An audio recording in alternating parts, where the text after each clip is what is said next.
পেটের ব্যথায় মোল্লা ভীষণ কষ্ট পাচ্ছেন। এই অবস্থা দেখে মোল্লার বিবি একজন হেকিম ডেকে আনলেন। হেকিম এসে পেট টিপে দেখে বললেন, আপনি মনে হচ্ছে খুব কাঁচা কুল খান, ওতেই আপনার পেটের ব্যথা হচ্ছে।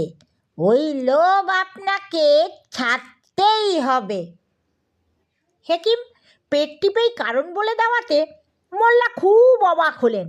হেকিমের খুব প্রশংসাও করলেন। তখন তিনি ধরে বসলেন, আপনি কি করে বুঝলেন যে আমি কাঁচা কুল খেয়েছি? আপনার তো জানবার কথা নয়। হেকিম বললেন, এটা খুব সোজা, শুধু চোখ কান একটু খোলা রাখার ব্যাপার। কেমন কেমন? খাটের তলায় উকি দিয়েই দেখলাম প্রচুর কুল জমা হয়েছে, আর তাতেই বুঝলাম ওই কুল খেয়ে আপনার পেটের ব্যথা হয়েছে। কয়েকদিন পরের কথা, মোল্লা খবর পেলেন এক বন্ধু পেটের ব্যথায় ভীষণ কষ্ট পাচ্ছেন। সঙ্গে সঙ্গে বন্ধুর বাড়ি ছুটলেন।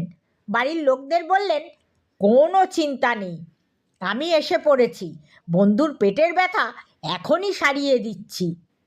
বাড়ির লোক মোল্লাকে সমাদরে রুগীর কাছে নিয়ে এলো। মোল্লা প্রথমে খাটের নিচটা ভালো করে দেখে নিলেন। তারপর বন্ধুর বিবিকে বললেন, বুঝতে পেরেছি কেন পেটের ব্যথা হয়েছে। বিবি বললেন, কেন? কি কারণে হয়েছে বলুন তো জনাব।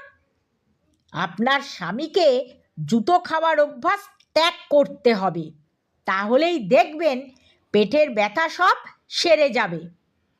জুতো? হ্যাঁ, জুতো।